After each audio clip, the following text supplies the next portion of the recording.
I just don't believe it. I found a witch hut. Only 700 meters away from my home. Only 700 meters away. And today, I'm going to be doing this, and definitely abusing some mob spawners. So today is all about mob spawners, bees and trees. So, I hope you enjoy. And here is our witch. Oh, it's been quite a few hours waiting for this. And now get on with what we're going to be doing today. 3 of them! How did I not see that? There we are. Witch, tier 0. I'm going to take it back and make it into a tier 5, and I'll see you there. And this is what I've been waiting for quite a while actually. Witch, zombie, witch. Absolutely awesome. So what I've been up to during episodes between.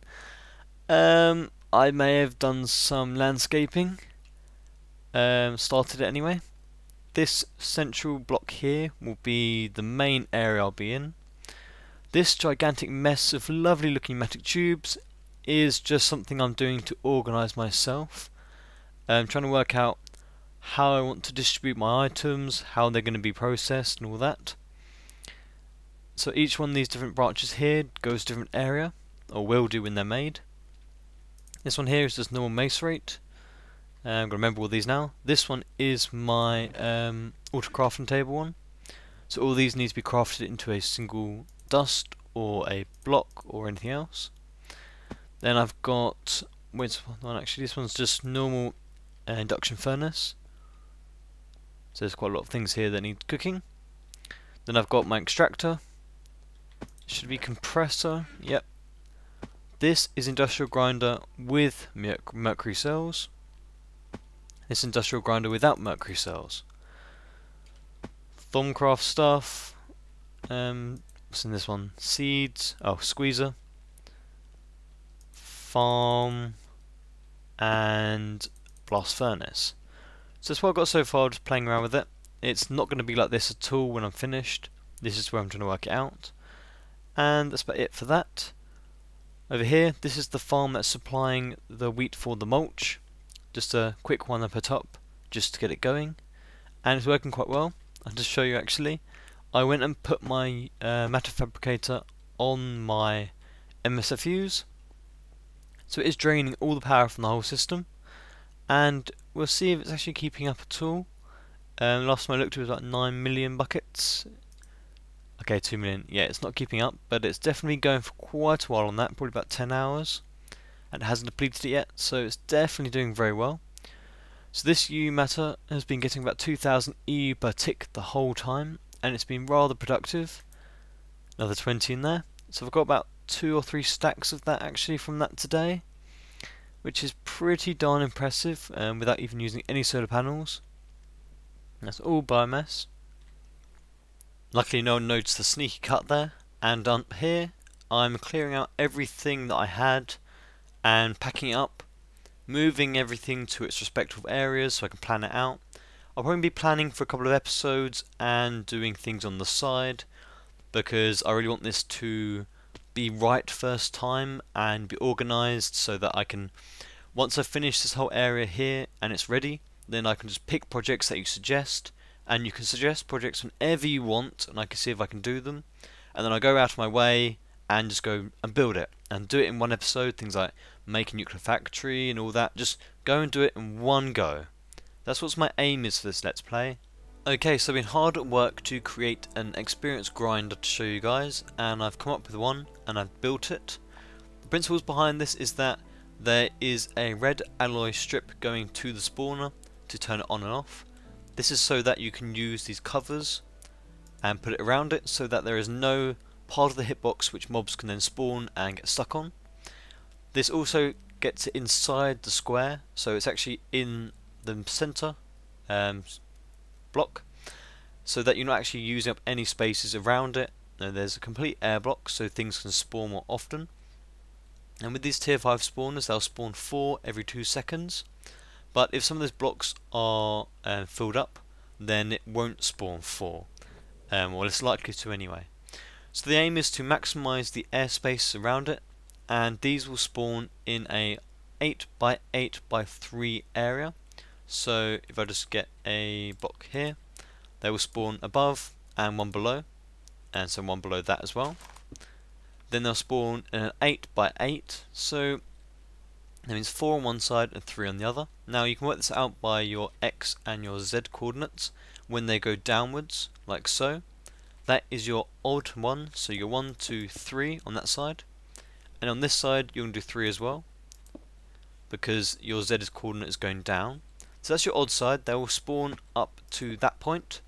On the other side you can do 4, so 1, 2, 3, 4. So that's how big your thing would be. So again, 1, 2, 3, 4.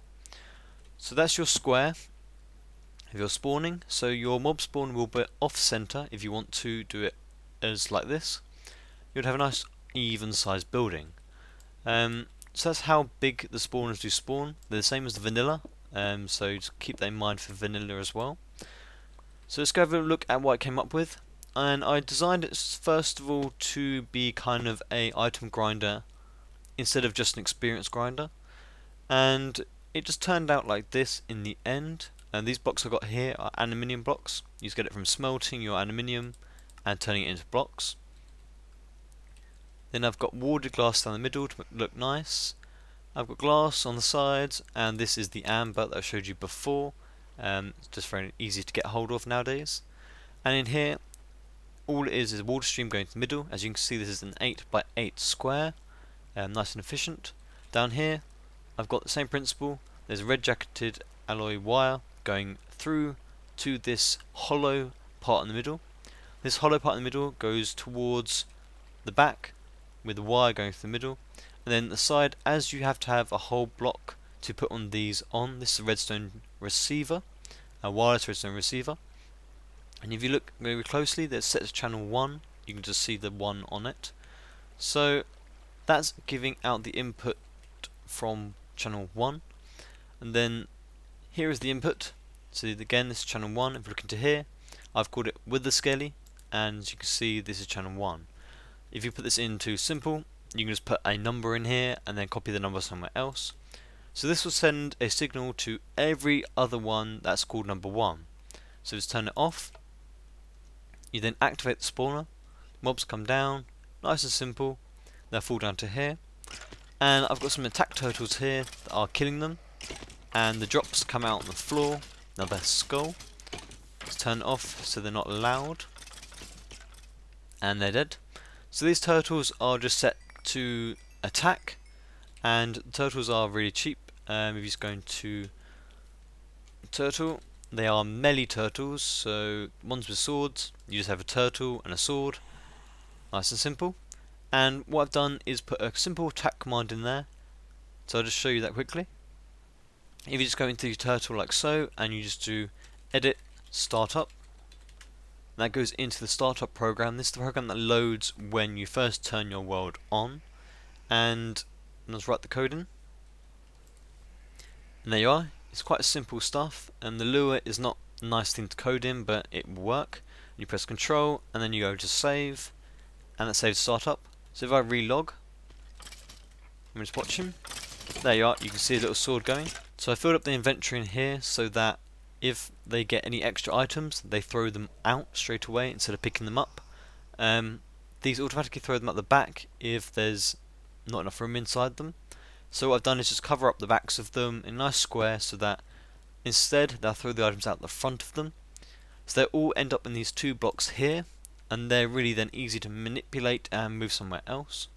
And I've got my little zombie brain here just to collect some experience, and I can put more brains here in the future to just turn the spawner on for a bit, collect some experience, and then turn it off again. Not very much lag, and just being able to use this for ages then, and not have it on very often.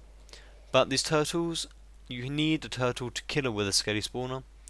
That's why I picked a wither skeleton one for this, because that without, if you used a normal drop trap, you would not get the skulls, but in this you do, which is very nice, because these turtles act as players would, so you do get rare drops and skulls.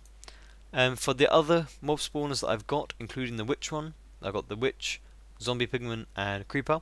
I'm going to do falling traps for and just collect the resources, as they don't really have any unique drops that I really want, and that'll be much easier and more efficient. I could put them on this tower, I was planning to, but I decided against it afterwards because I didn't want to clog up the bit down there. I may put another one in here. I may put the pigman in here to get swords as well as a unique drop. That could be the reason I'm going to do this. Yeah, I think I will do that sometime. I put the zombie pigman up here and have them all coming down. And what I can do is have this so they can set them on off separately or all together. I can have a master switch that will just put a redstone signal to all of them. Be a nice little thing to do there actually. I will do that. Not right now, but I will put it in sometime. So, very productive. So what I'm going to do now is manipulate the items. I want them to be drawn out through these two blocks here and sent somewhere else, so into the storage, into the farms and everything else. So I'll be back to you when I've got that set up. Okay, I thought I'd give you a little show of what we could do. On the left is a transposer, on the right is a filter. They're the same kind of thing, but a filter is more expensive. See, transposer and then filter. Now the filters, obviously by the name, they filter things, so you can put things in here so that if I had skulls, I could say let skulls through and let bones through, but then I might not want something else to go through, so if I just throw some of them, they won't go through.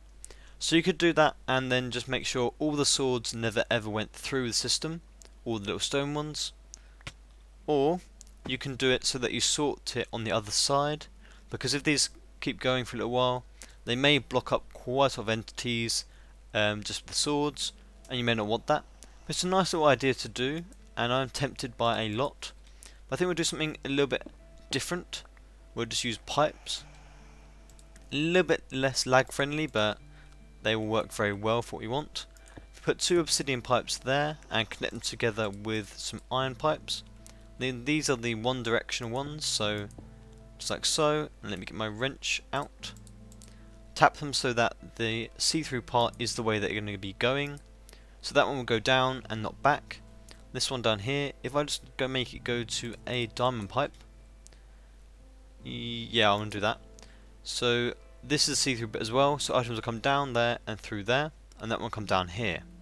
So then I can start sorting things, so I can send it off to wherever I want. So what I'm going to do is have a tesseract just in here. I've got one on me, yep. Like so. So what I want to go straight through the sorting system, I would have going into that. And I'm just going to do a void pipe going... Actually, I do it in front. Do I have a void pipe on me? Nope, let me grab one. Okay, so I placed the void pipe on it, and I sorted the diamond pipe, if I just get off that, so that my wither skulls, my bones and my coal go into this tesseract. Tesseract is linked to my master in, and I've deliberately turned the redstone control off. And that's because in any trap like this, if you have pipes, there is a corner of the hitboxes which, if the drops land there, then they're too far away from the pipe's radius to then be picked up automatically. So to get around this, what I've done quite ingeniously, I only thought this a minute ago actually when I was testing it, that if you put some redstone engines on the side of them, they act like you would do for wooden pipes so that they pull things through. And what this does, it increases the radius in which they can suck. And the more powerful engines you use, the more radius that they will suck from. But redstone engines, they'll just increase it a tiny bit, but it's enough to get the corners of the block that they sit on, so that all of the mob drops will get through to the system. So I'm really pleased about that actually, and then all I've done is put some levers on each side. But when these get powered up to full power, then you will really see the difference. So let's get some mobs going now. And I stand back a bit so we don't have to listen to them. Here they come. Get killed.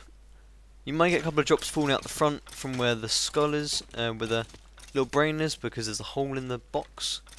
But everything else will go down to stop them. There should be some drops laying around the edge still, hopefully. I can show you. Once they get killed. Yep. And then you'll see they get sucked through gradually. Here you go. And as those engines get faster, that will happen even quicker, so you can then keep up with it. But I'm really pleased with that. It's a nice, really simple and cheap way of doing a mob spawner. And lots of experience, because this brain is now full. So that's really good, and I'm really happy with that. And what I can now do is set up a little system playing around over here with the engines and fill that up with the bone meal and sort it out separately. But now I'm talking really quickly about bees and trees, because I'm going to be doing lots of this in the future off camera and then showing you the results, but I want to show you briefly how I'm going to be doing it first so that you can understand if you've never seen it before. And for people that have seen it, I'm going to be very brief on this. You may learn a couple of things, and let's get on with this then. So I'll go briefly over what I've done so far with the bees. Not a whole load, but I'll just explain to you the principles.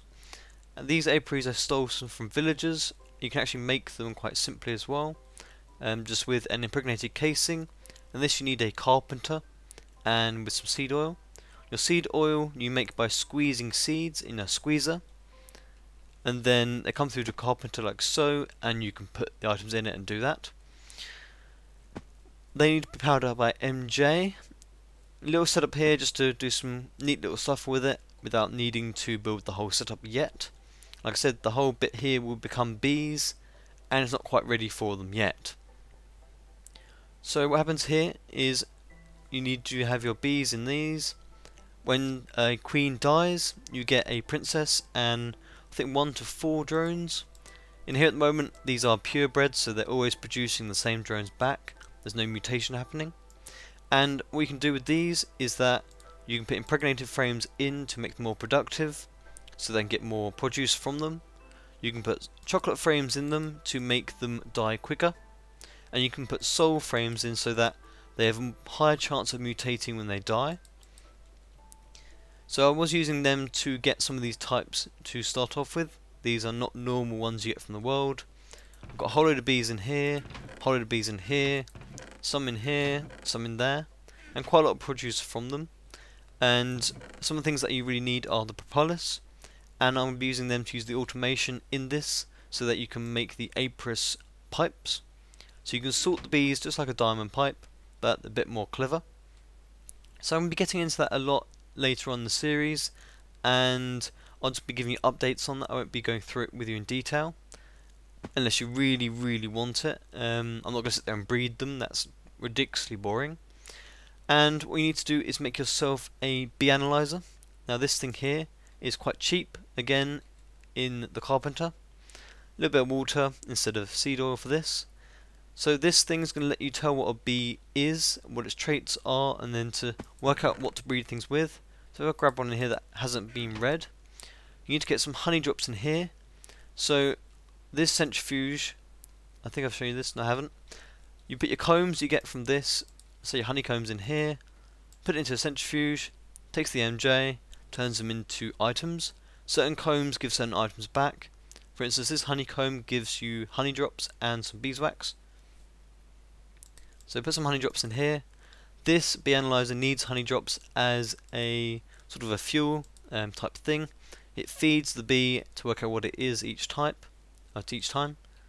So if you look in this one, on this bit you can see that he is a fast worker, shortest life, and he works at night. And he works in any sort of climate because he's a normal none, normal none. So in here you can get different information from him. See, he's got a inactive bit of diligent. Diligent's a nice one. And you go through and you can see the traits. So you can see what they can produce and everything else, the possible mutations. So that's going to help you work out which things you want. And so far I've just been going through trying to get some nice workers so that if I grab this queen out, hopefully it's got some nice traits. No, it hasn't, but it works at night. Some of these hopefully have some nice traits. There we are, that's one of my best ones. So far this one has the fastest worker and is a long life and works in any climate, or in the normal climate. It's been bred quite a lot of times and he makes 2 things so far, so it's a nice little one to have there. And I'm doing quite well with that. These ones over here, my diligent. So look at this princess. This is long life as well, and this goes and produces my sticky combs. I think they're sticky combs.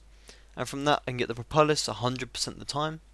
So I'm just building up these resources, and like you see in here I've got quite a lot of them already, just so that I can build the whole system afterwards.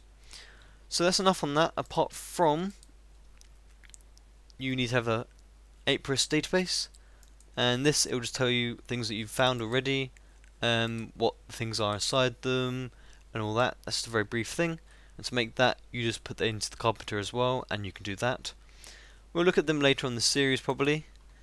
Other things is you have a scoop. Scoops are quite cheap, and just put a wall. And these are what you need to break the little beehives you see around the world and collect bees from them. If you kill them with a pickaxe, you won't get the bees. So that's quite simple. I've shown you the impregnated frames, haven't I? The recipes are quite okay. Impregnated sticks in your carpenter. Chocolate frames are the same with cocoa beans, and soul frames are the same with soul sand. So that about covers most of the stuff from the bees that I want to talk about. And I've got something else here. It's a grafter. Now bees in a certain radius, I've shown you on this already. They have a radius on them. So this area here is how far they'll pollinate things around them. So you can see they've grown all these flowers on the floor, and also they pollinate trees now with the extra bees and with tree breeding. So in here you can see that this is a normal oak tree, but there are some leaves that are funny colour. Now with a grafter, these are very cheap actually, just some bronze, you can get 100% likeliness of getting a sapling from a mutated piece of leaf. So get one of them. You see that this is a different type of tree. I got a jungle tree from that when it's actually an oak tree. So these are sort of splicing them together and mutating them. And see what this is. If you go into this carpenter, I have something set up already. So this is my tree analyzer. Same sort of thing as the bee one, and also requires honey. Strange reason there to have honey. Just wait for that to get made. And there you are. So that's your tree analyzer, and we'll just get rid of that recipe. So right click on this will give you the same sort of interface as before on the bee one. We put these honey drops inside, then we can start looking at these trees. Now this one is a jungle tree, that's the predominant species in it, inactive of oak, and you can see different traits from it, so that this tree matures faster, not fastest, larger instead of small. So this is a jungle apple oak hybrid, and its fruit is cocoa. So yeah, that's what we have so far, just from the first breeding. So we're going to do that for all sorts of things probably, and see if we can make some oak trees which produce lots of saplings very often. So then we put them in our farm over there and see if they'll accept them, and then make a really efficient way of getting some saplings and not just using sugarcane. So that's what I'm going to be doing in the future, and that kind of covers the whole of the tree keeping actually, and there's not much more than that. You just keep breeding them the same way, you just splice them together, see what you get, add different trees in and all that. I'll make a permanent place for this, like I said, soon when this is all ready. So it's definitely time for me to start wrapping up today. So we reached the time of wrapping up the episode, but I want to add some things onto the end of it, because today is a new world download. Do enjoy it, and I'll explain a couple of things about this. This sugarcane farm doesn't produce that much sugarcane for the system, so when it comes through it's producing a little bit of biofuel, biomass as it comes through, but the mulch is really overproducing. That tiny little farm over in the distance is producing more than all of these fermenters need all the time, and that's mostly because there's not enough sugarcane going through it to use it up quickly. But then I thought that maybe I would have a bottleneck having not enough fuel in the engines, but it's not actually the case. Just from that tiny bit of sugarcane over there, I'm producing more than enough fuel to power all of these engines, which can, well, at the moment they're producing 1000 MJ per tick, about that. If they're all on there producing 2000, which is really quite impressive. But what it means is that I can scale the system up now. I did mention before, this is a kind of a unit design, so that if one system was lacking, I could just add into it and just make more of it, so that I think I'll make a whole load more engines around this and have a serious powerhouse of energy. Because at the moment I'm making UV matter from this, and that's a really nice thing to be able to do, powering it from biomass. So you can produce a lot of MJ per tick from that. Over here though, I split it up. I did some research and we did some learning on the Technical Beast server about tesseracts, and we know already they produce 25% energy loss when things go through them. What we didn't actually get to know, and it isn't actually in the wiki, is that they can only move a maximum of 100 MJ per tick through them. So if you had a quarry, you could satisfy one quarry at a go. Quarries actually need a maximum of 70 MJ, that's what the actual calculation works out as, but their maximum is actually 100. So going through a Tesseract and losing 25% will still give you a maximum speed quarry, and we were informed that from our beta testers of the mod packs, so that is correct. And what I did here is put 4, so this is actually putting through 400 MJ per tick at maximum, and you lose the amount of energy from Tesseracts and then the redstone conduits, but it meant that I wasn't suffocating the system, because otherwise all the energy comes through here, and I've got so many of these that they take a huge amount of MJ, even more than I'm producing at the moment, so that the quarries will stop working. So at the moment this is just set up so that the quarries weren't suffocated. So you easily just change that and just let it keep going. So the UV matter is going slower than it was normally, and just because of that this is now empty, because it's using up more energy or more lava than this is producing. But yeah, that's a nice little roundup of what we'll be doing later on in the series. Now I'm really looking for ideas now of what to do. Now I've got some ideas myself, some things I'd like to do, but really I want to do some big things, get some sorting systems going, get some producing systems going, getting some processing stuff going. But I really want some individual projects to do in the meantime, because a lot of stuff I want to do behind camera, and as in off camera, so that you don't have to see all the grinding and resources and all the long lengthy building and testing. I just want to show you some results. In the meantime I can do some fun projects like MFFS, mob traps and all that sort of thing. No, do suggest. Love to hear from you as always. If you have enjoyed this, be sure to leave a like. It really helps out the series and the channel. At the moment I'm actually aiming for 5k subs for the end of the month, and that'll be a really nice thing to do, and I've got some really nice events and sort of special videos to do for that if I achieve that. So if you could help me with that, I'd be really appreciative. And thank you very much for joining me, guys, and I'll see you next time.